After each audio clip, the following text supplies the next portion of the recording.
Bismillahirrahmanirrahim. Assalamualaikum warahmatullahi wabarakatuh.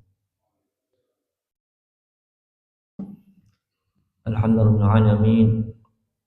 Nahmaduhu wa nasta'inuhu wa nastaghfiruh wa na'udzu billahi min shururi anfusina wa min sayyiati a'malina. May yahdihillahu fala mudilla lahu wa may yudlil fala hadiya lahu. Asyhadu an la ilaha illallah wahdahu la syarika lahu. Lahul mulku wa lahul hamdu wa ala kulli syai'in qadir wa ilayhil masir.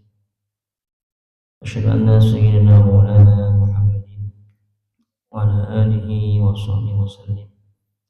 Rabbi shrah li sadri wa yassir li amri wa hlul 'uqdatam min lisani yafqahu qawli.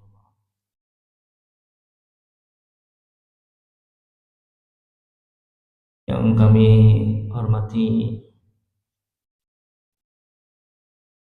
para sesepuh, para ulama, para asatidz di Masjid At-Taqwa Procot, yang kami hormati pula pengurus Masjid At-Taqwa, khusus Ustaz Abizar,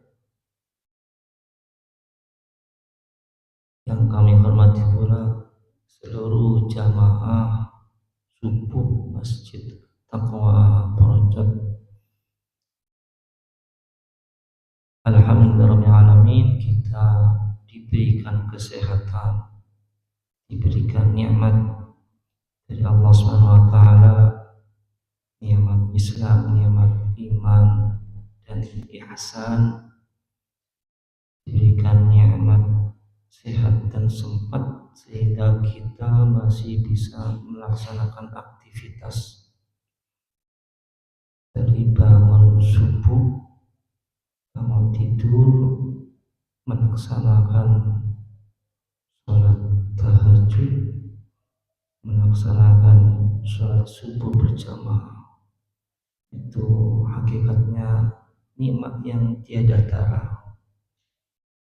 Karena mohon maaf, banyak dari kita yang terlalai, yang terlalai dari jamaah sholat subuh. Ya, alhamdulillah kita di sini termasuk orang-orang yang mulia karena masih bisa berusaha, berupaya bagaimana caranya kita subuh-subuh jam 4:30 itu keluar. Ya, karena banyak dari kita itu masih terlelap tidur, Pak. Maka itu nikmat yang tiada tara, kita masih bisa dibangun oleh Gusti Allah untuk ingat kepada Allah Subhanahu wa taala. Salam dan salam kita junjungan kepada Nabi Agung, Nabi besar, Nabi Muhammad sallallahu alaihi wasallam. Semoga kita kelak bisa mendapatkan syafaat beliau. Syafaat beliau nanti di hari akhirat, maksud daripada syafaat al-uzma, syafaat al-kubra. Amin Allahumma amin ya rabbal alamin. Para bapak dan ibu jamaah salat subuh yang kami muliakan, izinkan kami di sini untuk belajar bersama-sama. Ya, mohon maaf ini saya juga dipanggil bahasanya apa ya? Ya sebenarnya dekat. Saya aktivitas di IPN, cuma karena saya sering lewatnya berarti ke depan Jogja langsung ke samping kiri langsung. Saya baru tahu masjid ini ya kemarin dihubungin sama Ustaz Bizar, terus ikut jamaah di sini.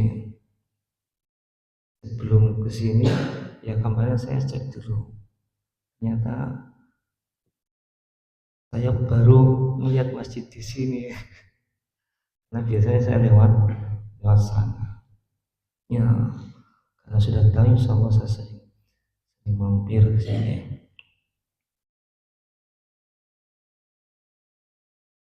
Para bapak, para ibu sekalian, kita di sini sudah memasuki bulan Muharram, tahun baru Hijriah, tahun baru Hijriah 1448.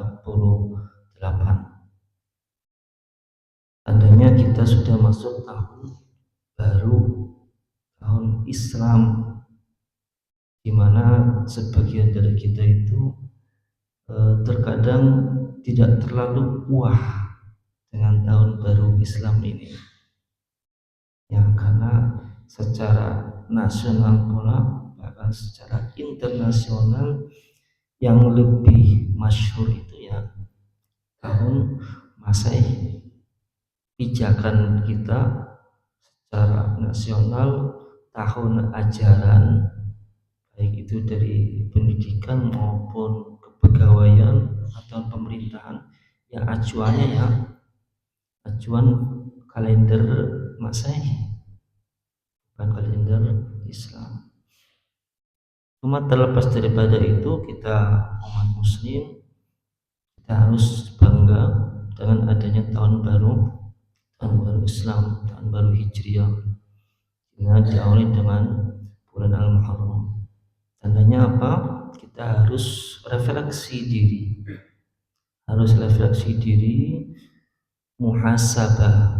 muhasabah dengan apa yang telah kita kerjakan di tahun-tahun sebelumnya, apa yang telah kita lakukan pada tahun-tahun sebelumnya. Itu kaitannya dengan tahun. Tapi kalau misalkan kita tarik apa yang kita telah lakukan pada bulan-bulan sebelum kita, minggu-minggu, bahkan ketika ditarik kemarin kita habis melakukan apa? Karena sebaik-baik manusia itu harus lebih baik daripada hari sebelumnya. Maka yaumuhu khairu min amsihi fahuwa rabih. Barang siapa harinya itu lebih baik daripada hari kemarin, dia akan beruntung. Maka yaumuhu mithla amsihi fahuwa maghbun. Barang siapa yang harinya itu sama ya seperti hari kemarin, aktivitas kita sama, tidak ada perubahan menuju kebaikan, bahwa maghmun, maka itu termasuk merugi karena jika tidak memanfaatkan hari-hari yang Allah berikan kepada kita, waktu-waktu yang Allah berikan kepada kita. Wa man kana yawmuhu syarran min amsihi bahwa mal'un, dan barang siapa yang hari-harinya itu lebih buruk, ya hari ini lebih buruk daripada hari kemarin, maka mal'un, maka kita akan dilaknat. Maka sebaik-baik kita adalah orang yang bisa memanfaatkan hari yang lebih baik daripada hari kemarin. Maka berkaitan dengan hari ini, di mana ini adalah hari ke berapa ini di bulan Muharram?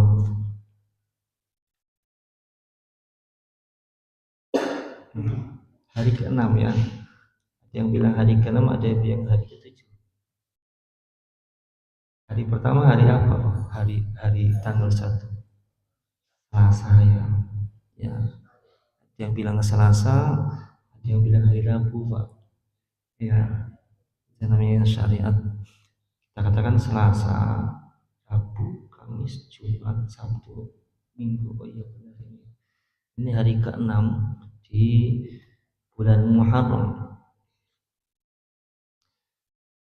Tahun baru Hijriah, di mana bulan pertama itu bulan Muharram, ini hari ke-6, maka kita sudah melewati 6 hari di bulan Muharram. Ketika mengacu pada Hijriah, ya Hijriah itu dimaknai dengan berpindah hijrah, maka kita akan diajak untuk melihat masa lalu. Kenapa kita orang Islam itu kalendernya itu mengikuti bulan tahun Hijriah.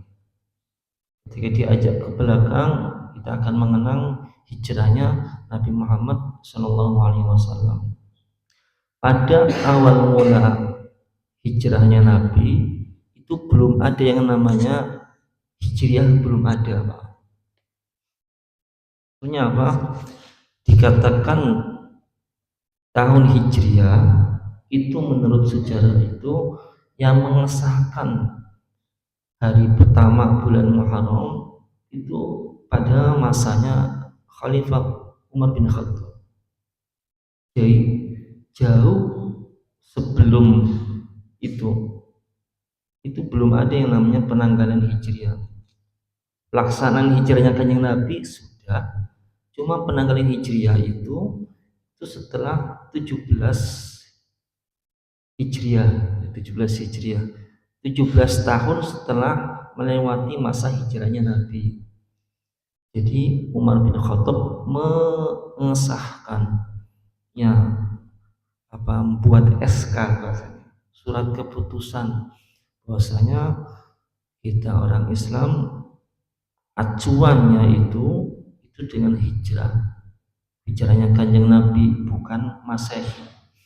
Jadi setelah 17 tahun masanya Khalifah Amirul Mukminin itu baru ada kalender Hijriah. Tapi pelaksanaan Hijriah itu sudah lewat katanya. Dan kemudian ketika disahkan Hijriah masa Kanjeng Nabi, Hijriah Kanjeng Nabi Muhammad SAW, maka kita akan diajak betapa pindahnya dari hijrahnya Kanjeng Nabi itu, perpindahannya itu bukan berarti perpindahan kita dari sebelum Hijriah 1447 menuju 1148. Kalau kita lihat sejarah perjuangan Kanjeng Nabi Muhammad SAW itu sangat sulit sekali, sangat berat, di mana Kanjeng Nabi itu diperintahkan Gusti Allah, diutus oleh Gusti Allah menjadi Rasul. Bagaimana Islam itu bisa menyebar? Jadi ketika di Makkah, Kanjeng Nabi dari awal dakwah sirriyah, dakwah secara sembunyi-sembunyi itu selama 3 tahun, para sahabat itu diam-diam masuk Islam, karena masa antara Nabi Isa menuju Nabi Muhammad itu lumayan jauh. Jadi setiap ajaran yang diberikan oleh para nabi itu mesti satu ajarannya, tauhid atau keimanan kepada Gusti Allah, walaupun syariatnya berbeda-beda. Jarak antara Nabi Isa menuju Nabi Muhammad itu sekitar 500 sampai 600 tahun. Ya, Nabi Muhammad konon katanya lahir di tahun 571 atau 72. Maka ajaran Gusti Allah melalui para nabinya, karena jaraknya sangat jauh, maka ajarannya itu sedikit-sedikit hilang. Dari 500 tahun, 500 sampai 600 tahun, itu mungkin hanya berapa persen sisa ajaran Nabi Isa alaihissalam, mana tauhidnya sama, menuju Gusti Allah. Maka ketika Nabi Muhammad itu muncul di umur 40 tahun, itu hampir 80% itu menyembah berhala, lupa dengan ajarannya Nabi Isa alaihissalam. Maka di situ perlu semangat zuhud, benar-benar jihadnya Kanjeng Nabi untuk mengembalikan ajarannya Gusti Allah, ajarannya Nabi Isa untuk tauhid, karena banyak mereka 80% itu menyembah berhala.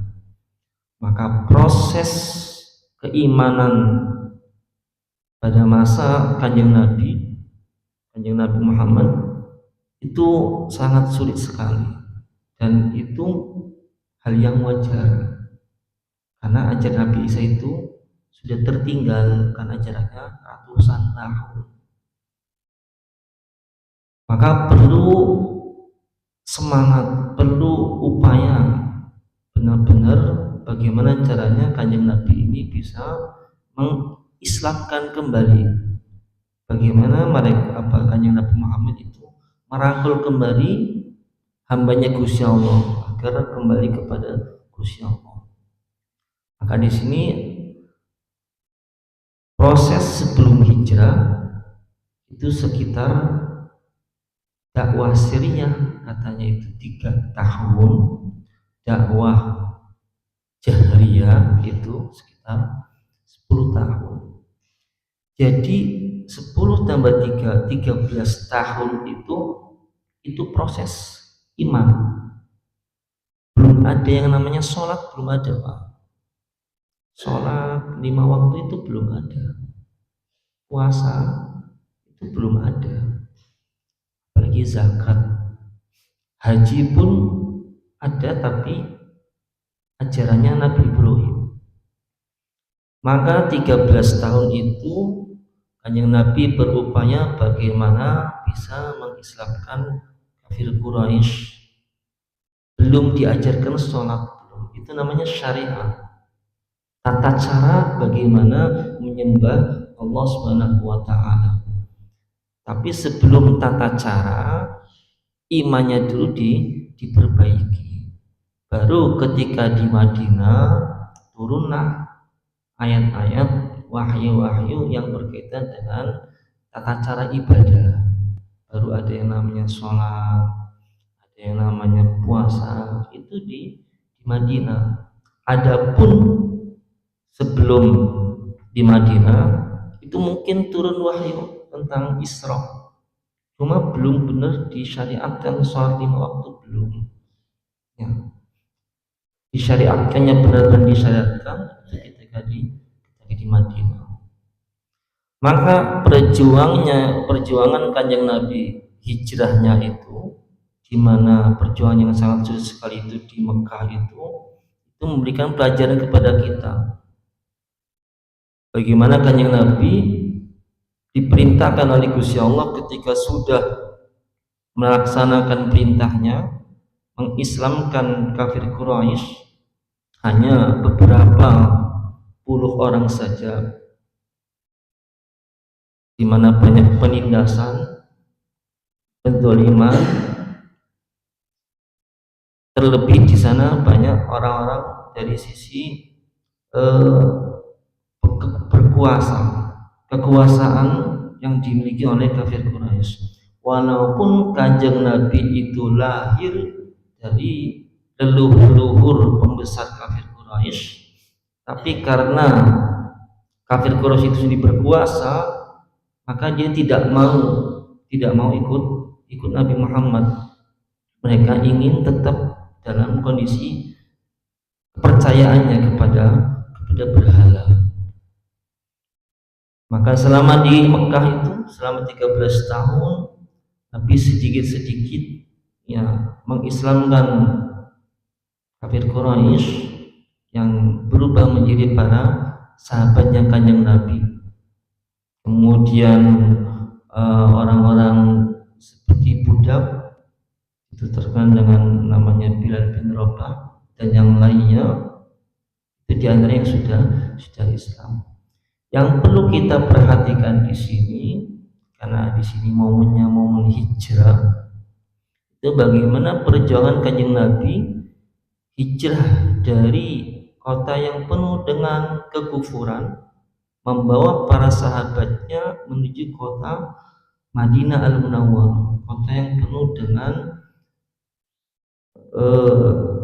penterang benderang, namanya itu Madinah Al-Munawwarah, kota yang penuh dengan terang benderang, sinar cahaya. Karena di Madinah itu nanti menjadi awal mula peradaban Islam. Itu di Madinah. Tapi prosesnya itu penuh dengan kesulitan. Kita lihat bagaimana Kanjeng Nabi ketika hijrah, ya hijrah dari Mekah ke Madinah itu hijrahnya saja diam-diam. Bagaimana Kanjeng Nabi ketika keluar dari rumahnya saja itu diam-diam sampai keponakannya siapa itu Ali bin Abi Thalib itu rela menjadi tumbal, masih tumbal. Dia menggantikan Kanjeng Nabi Muhammad di kasurnya, di ranjangnya. Ada kisah yang sangat ketika keluar, kisah yang sangat menarik. Ketika Kanjeng Nabi itu keluar dari rumah itu di malam-malam hari itu di mana 100 pasukan kafir Quraisy itu sudah berkumpul di sekeliling rumahnya Kanjeng Nabi. Kanjeng Nabi mau keluar tapi tidak bisa, maka dia meminta kepada Ali bin Abi Thalib untuk tidur di situ, kita akan keluar. Ya mau tidak mau harus keluar karena ini perintah dari Gusti Allah Subhanahu wa taala. Maka Kanjeng Nabi dengan Abu Bakar itu keluar. Apa yang dibaca? Ya. Sebelum keluar Kanjeng Nabi baca ayat surat Yasin. Wa ja'alna min bainihim saddaw wa min khalfihim saddaw fa'aghshaynahum fahum la yubsirun. Ya, ambil tanah ya debu gitu, dia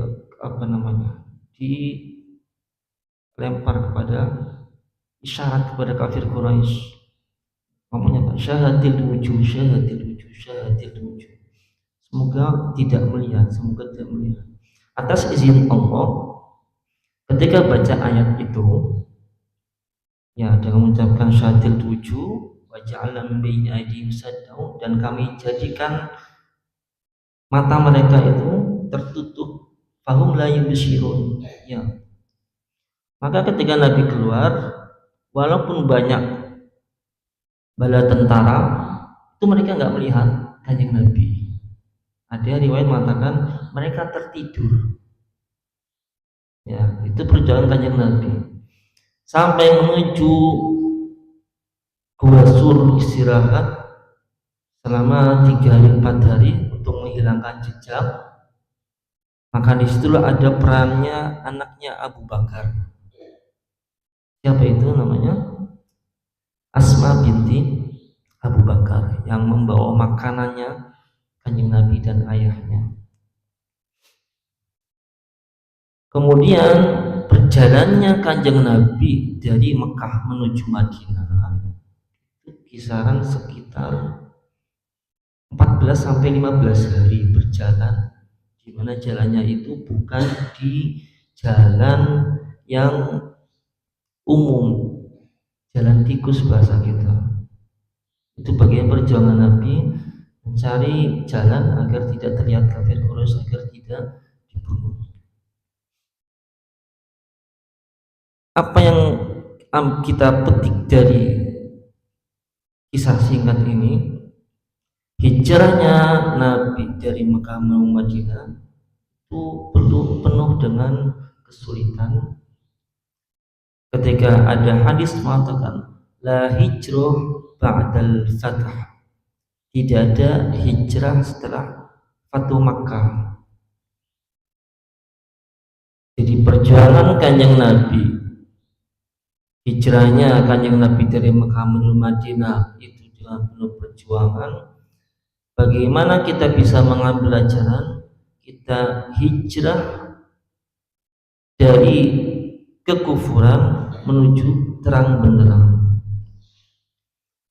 Al-muslimu man salima min lisanihi wa yadihi, wal muhajiru man hajara ila ma naha anhu.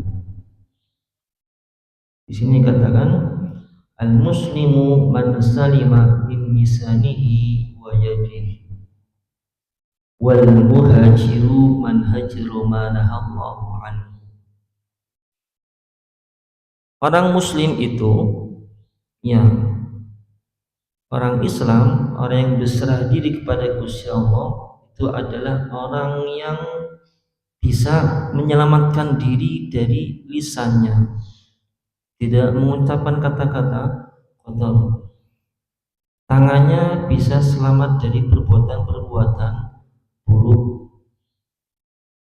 Kalau misalkan dulu itu pakai lisan, sekarang tidak hanya pakai lisan saja.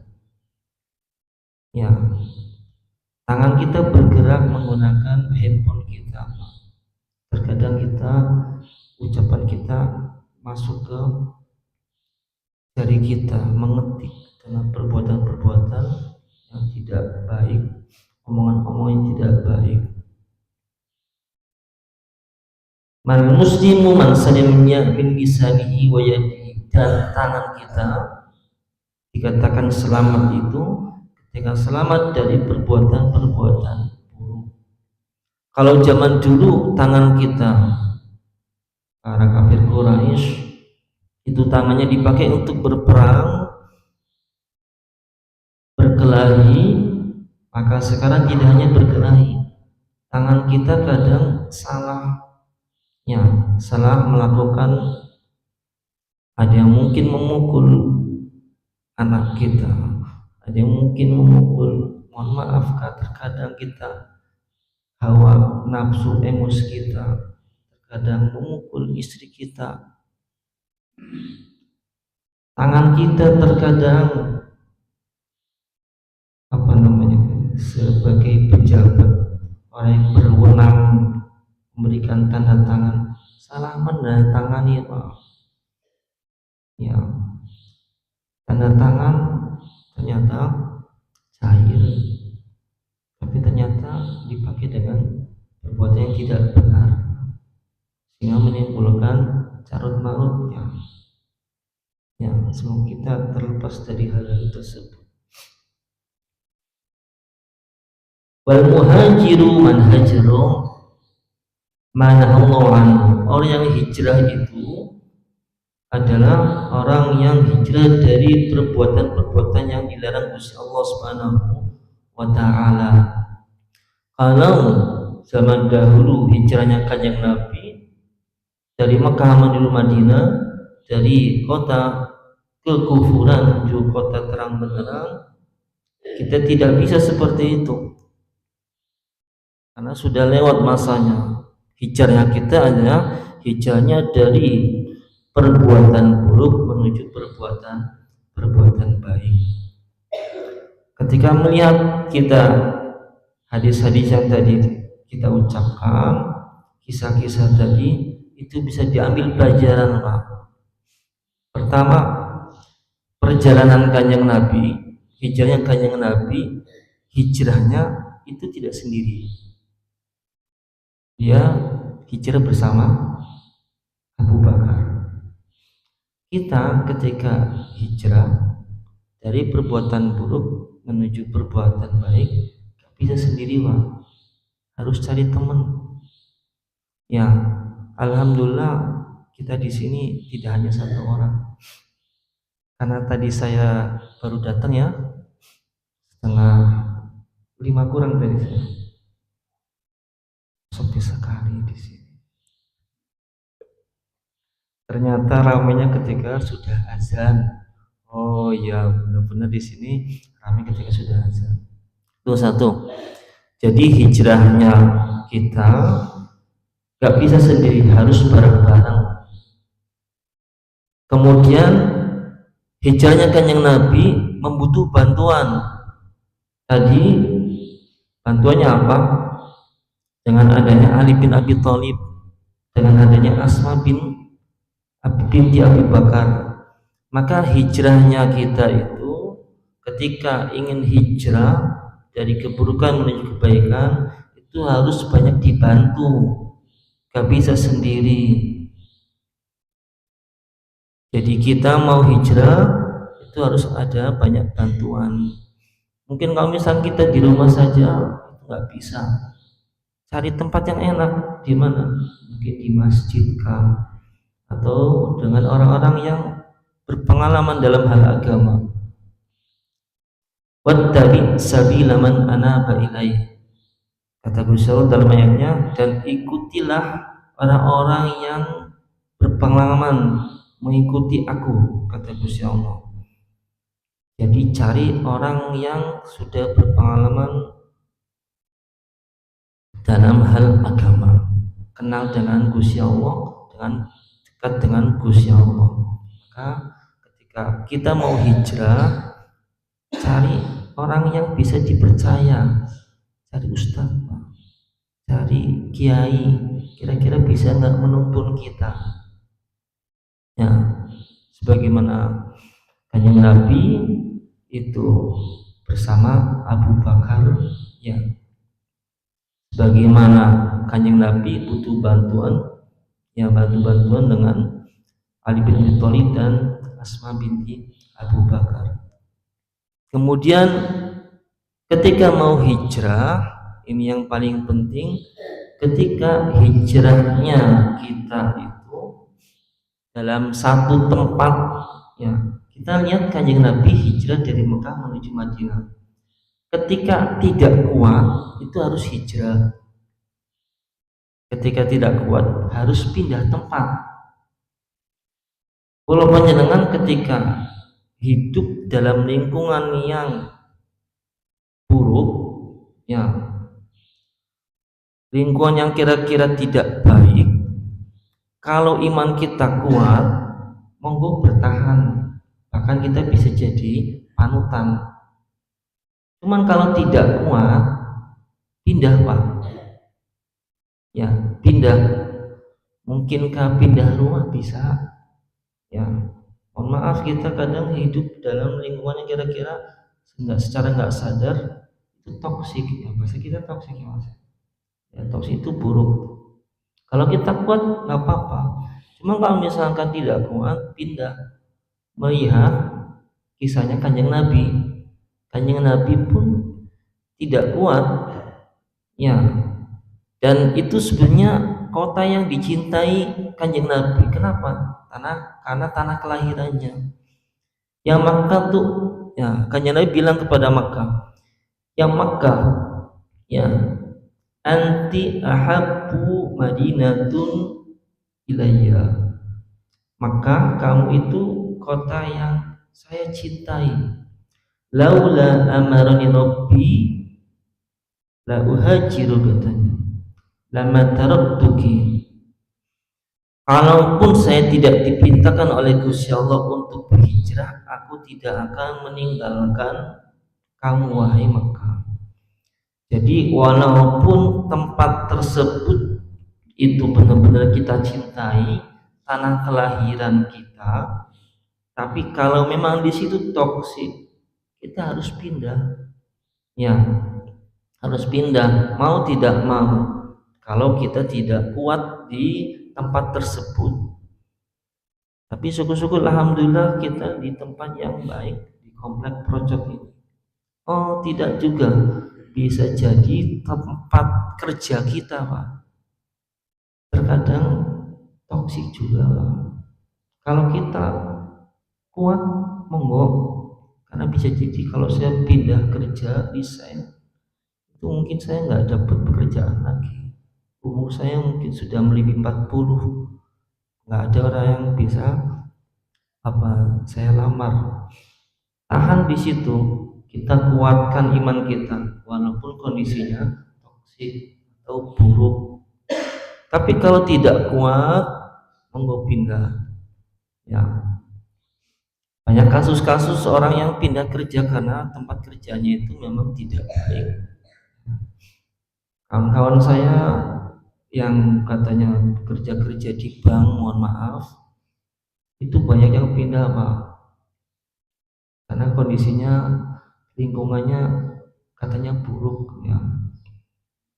Saya tidak tahu buruknya di mana, karena itu banyak perbedaan pendapat, apakah mungkin di situ ada banyak ribanya atau tidak. Tapi nyatanya banyak yang pindah. Cuma ketika pindah, dia benar-benar pindahnya itu ke tempat yang benar-benar dekat dengan Gusti Allah, tempatnya nyaman, walaupun tidak seperti tempat kerja sebelumnya.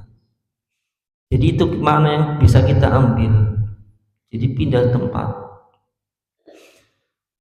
Kemudian ketika sudah hijrah, tidak hanya hijrah tempat saja, tapi juga hijrah hati kita, hijrah, Pak. Yang tadinya hatinya kita buruk menjadi hal yang baik. Dulu kita sering sebagai orang tua sering memarahi anak kita, kadang sering cekcok dengan istri kita. Di bulan Muharram ini, tahun baru ini, coba bagaimana kita caranya lebih memahami, lebih menyayangi orang-orang yang di sekitar kita. Ya, jadi kita bisa benar-benar real, kita itu refleksi dari tahun yang lalu menuju tahun yang baru. Jadi pindahnya tahun hijriah tidak hanya sekedar pindah angka kalender saja, tapi kita muhasabah diri. Jauh sebelum kita muhasabah diri tahun sebelumnya, tahun barunya, sebenarnya kita setiap hari harus muhasabah, Pak. Ya, setiap malam sebelum kita tidur, bagaimana caranya kita muhasabah diri. Apa yang kita lakukan ketika pagi hari sampai siang sampai malam sebelum tidur, baik atau tidak. Jauhkan handphone kita sebelum tidur, maksimal sejam sebelum tidur, atau bahkan setengah jam sebelum tidur matikan, Pak. Ya, biar kita menenangkan diri. Saya itu siapa? Ya, sebagai suami, benar enggak selama ini saya sebagai suami? Saya ini siapa?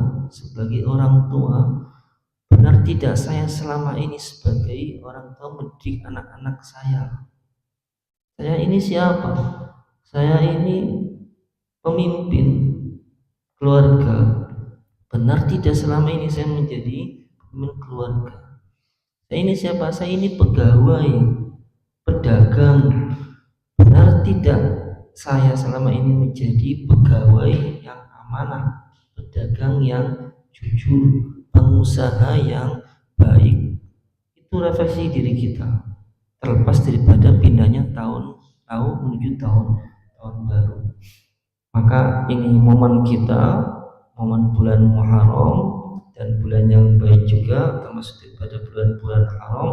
Tapi jauh sebelum tahun-tahun itu, kita lihat harian kita saja, Pak. Karena pindahnya diri kita dari buruk ke baik menunggu tahun baru itu sangat lama. Mending kita pindahnya kita dari hari ke hari, Pak. Ya, sebagaimana tadi kami ucapkan, maka yaumuhu khairun min amsi fawarabi. Barang siapa yang harinya lebih baik daripada kemarin, itu yang beruntung. Wa man kana yaumuhu mithla amsihi fahuwa maghbun. Orang yang harinya sama dengan hari yang kemarin, itu dia merugi karena sama, tidak ada perubahan. Dan orang yang mangkana yaumu syarron min amsi fahuwa mal'un, orang yang harinya itu lebih buruk daripada hari kemarin, mal'un, maka dia akan dilaknat.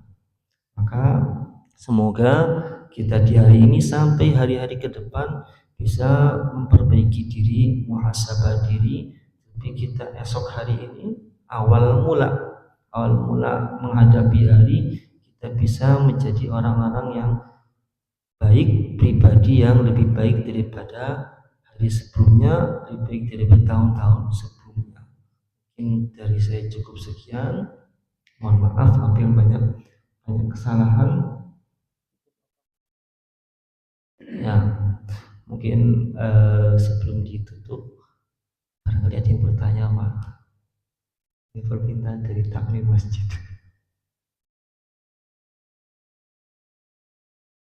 Ada yang bertanya kan?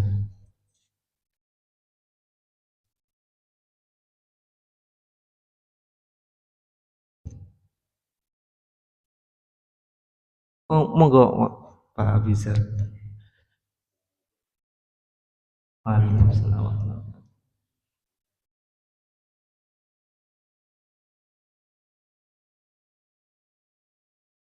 Hmm.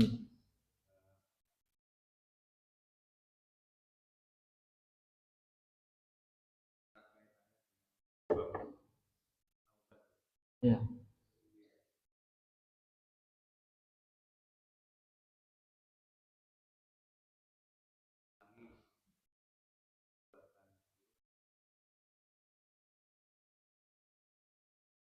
Kita selalu ingat setelahnya.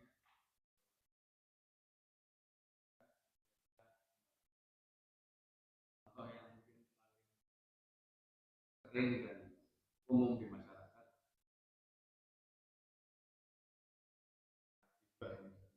Hmm, hmm.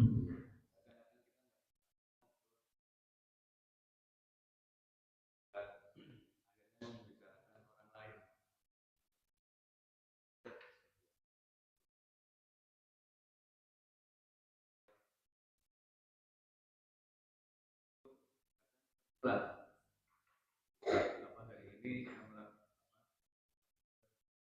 kemudian dari yang lain kita juga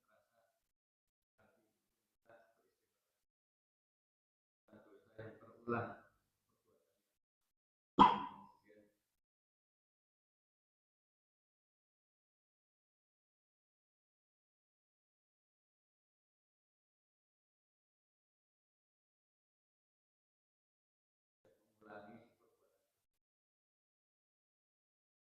Ya, kita menggambarkan eh,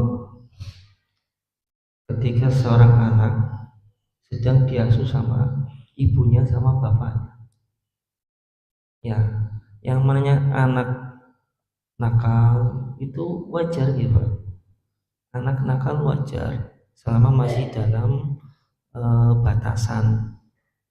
Ya, anak itu ketika melakukan kesalahan diomel sama bapak ibunya, pastinya dengan ya lemah lembut lah bahasanya. Tapi yang namanya anak itu pasti lupa, Pak. Ya, melakukan lagi. Ya, tapi apakah orang tua membiarkan? Kan tidak. Ya, pasti anak ini dibimbing dengan sebaik-baiknya selama masih dalam pantauan orang tua.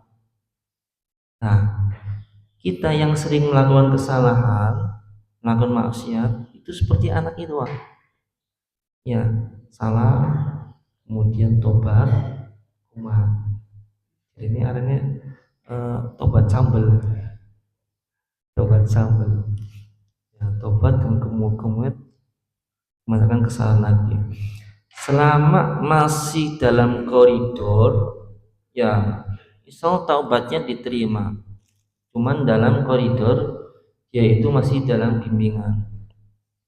Jadi contoh dalam hal ini ghibah, itu solusinya itu kita harus cari orang yang tidak biasa ghibah. Sebagaimana tadi saya bilang, harus cari orang yang berpengalaman dalam hal agama. Ya, cari circle baru, Pak. Circle-nya baru. Kalau misalkan kita itu biasa bertetangga dengan orang yang sering gibah, pindah. Ya, pindah cari orang-orang yang kira-kira tidak gibah. Itu salah satu solusinya. Dan itu sering diucap ya dalam Al-Quran. Banyak ayat-ayat Al-Quran itu kita suruh pindah circle, bahasa. Tadi saya coba buat tabi sabila man anaba ilayya, dan ikutilah orang-orang yang berpengalaman menuju Gusti Allah. Kemudian di surat At-Taubah, ya ayyuhalladzina amanu taqullaha wa kunu ma'as shadiqin. Wahai orang-orang yang beriman, bertakwalah kepada Gusti Allah. Kalau misalkan tidak sempurna dalam bertakwa, wa kunu ma'as shadiqin. Cari orang-orang yang biasa bertakwa dengan kalimat as-shadiqin ini. Jadi pindah kepada orang-orang yang benar. Warka'u ma'ar-raki'in. Kalau kamu ruku, gak bisa sendiri, Pak. Harus bersama orang-orang yang ruku. Maka orang yang sholat sendirian kan pahalanya lebih kecil daripada yang berjamaah, katanya 27 derajat. Ini menjadi simbol ya, isyarat Gusti Allah kalau mau hidup benar itu harus berbarengan, bersama-sama, gak bisa sendiri, dan bersama-sama itu dengan orang-orang yang benar. Ya, kita husnuzon orang yang jamaah di sini insya Allah baik semua. Maka ini isyarat bagi kita, sholat itu isyarat bagi kita. Katanya kan inna sholata tanha anil fahsya'i wal munkar. Sholat itu mencegah kita dari perbuatan buruk dan mungkar dan keji.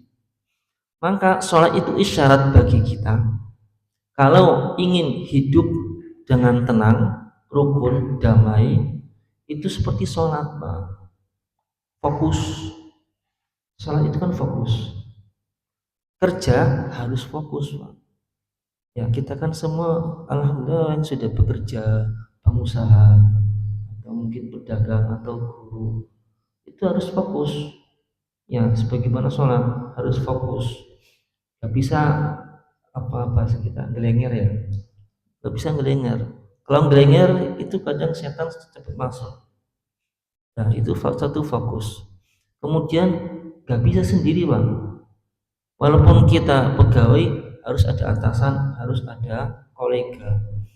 Kalau kita pemimpin harus dibantu sama bawahan.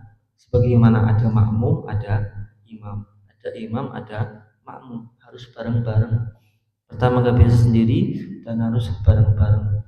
Kemudian harus baik semua. Ya. Makanya ketika ada orang yang sholat jamaah, ya jujur saya pribadi kalau sholat sendiri juga kadang ketika Allahu Akbar itu saya konsen.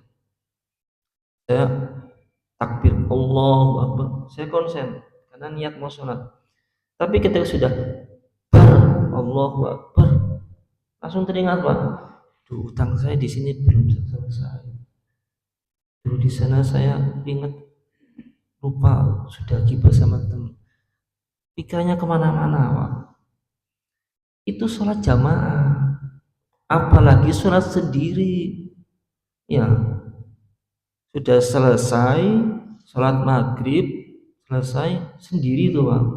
Habis selesai, mau aku sembahyang rakaat apa 3 rakaat ya.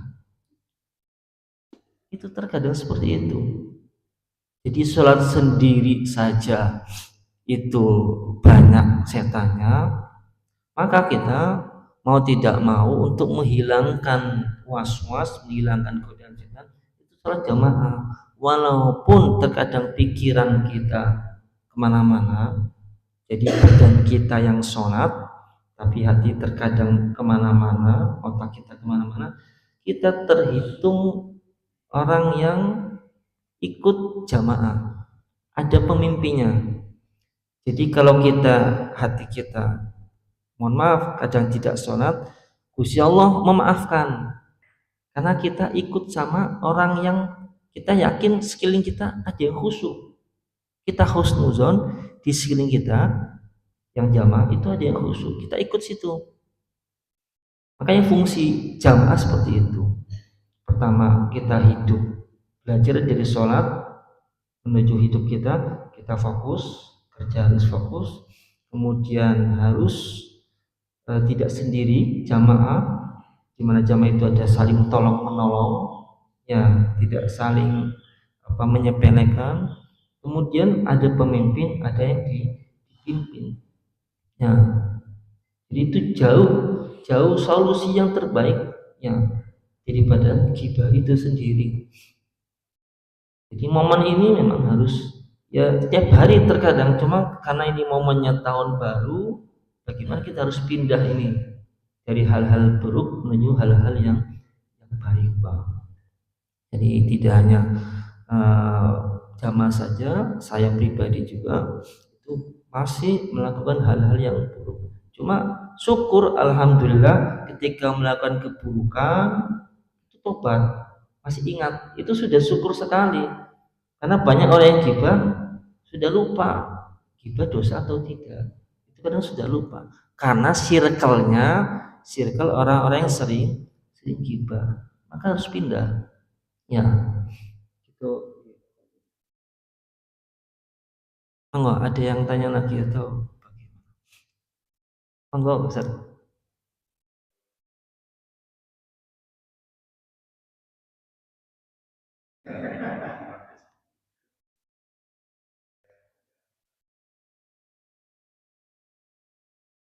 Ya Pak, itu saya termasuk Pak. Ya betul. Tujuan gibahnya itu tujuannya untuk merubah ke dalam kebaikan, betul ya. Tapi posisi kita itu hanya sebagai warga biasa, tidak bisa merubah keputusan, tidak bisa merubah wewenang apa yang diputuskan oleh atasan pemerintah. Maka dalam hal ini tujuan gibah di sini itu tujuannya baik. Jadi sebenarnya bukan gibah itu Pak, introspeksi diri bagaimana pemerintah harus baik. Jadi omongan yang kita omongkan itu, yang kita katakan kita anggaplah gibah, itu harus ada penerapannya. Tidak hanya ngomong yang buruk-buruk tentang pemerintah. Cuma harus ditambah gimana solusinya. Solusinya seperti apa? Kalau kita warga biasa, kita mau ngomong seperti itu, tularkan kepada teman-teman kita. Ya, agar solusi. Jadi jangan gibahnya aja yang diomongkan, tapi ada solusinya. Ini loh ada solusinya. Omongan kita nggak efek, nggak berpengaruh. Kalau pengen berpengaruh gimana? Kasih ke temen. Oh sekarang udah nggak lewat omongan lagi nih, lewat medsos Pak nih. Ya WA, share langsung semuanya kena. Ya itu WA. Oh sekarang nggak Instagram. Ya no viral, no justice. Nah itu sangat berguna sekali Pak. Ya, tapi kalau berani gimana? Kalau berani. Ya syukur-syukur berani gitu kan. Ya, karena itu menjadi bahasanya Pak, umumul balwa, bencana yang sudah umum Pak. Jadi nggak hanya kita saja yang merasakan. Oh ternyata hampir 80% itu warga Indonesia merasakan tentang titik-titik pemerintah Pak. Saya nggak ngomong ya. Merasakan. Makanya bagaimana solusinya? Tularkan ke teman-teman kita sehingga bisa ada perubahan, tidak hanya sekedar berhenti di yang kita anggap gibah, harus ada perubahan. Kita sebagai siapa, mungkin pedagang, omongkan, mungkin saya nggak berpengalaman, nggak expert di bidang ini, cuma kok saya kadang nggak kayak ada janggal dengan pemerintah ini.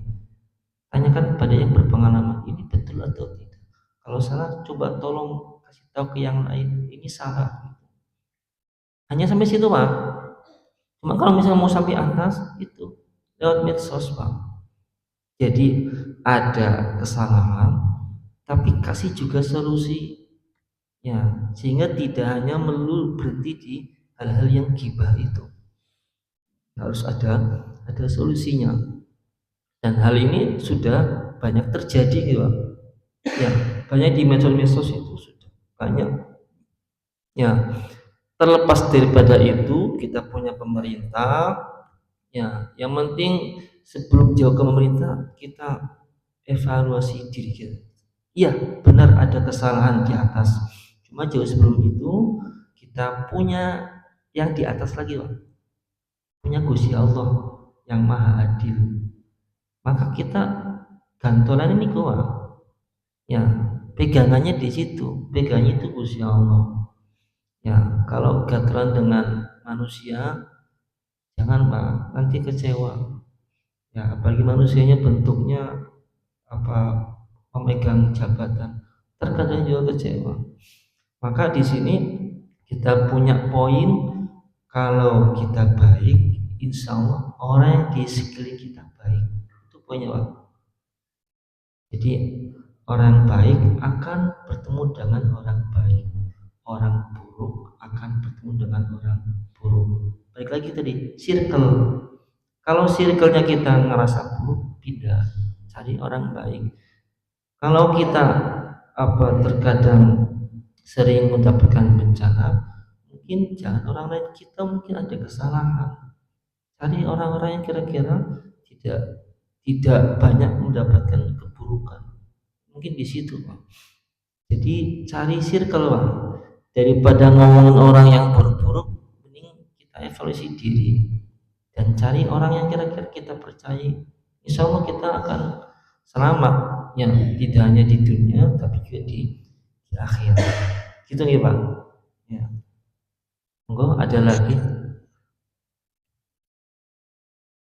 Nah, monggo ya, kalau tidak ada mohon maaf dari saya karena banyak kesalahan dan kekurangan satu khilafan. Saya tutup ya. Assalamualaikum warahmatullahi wabarakatuh.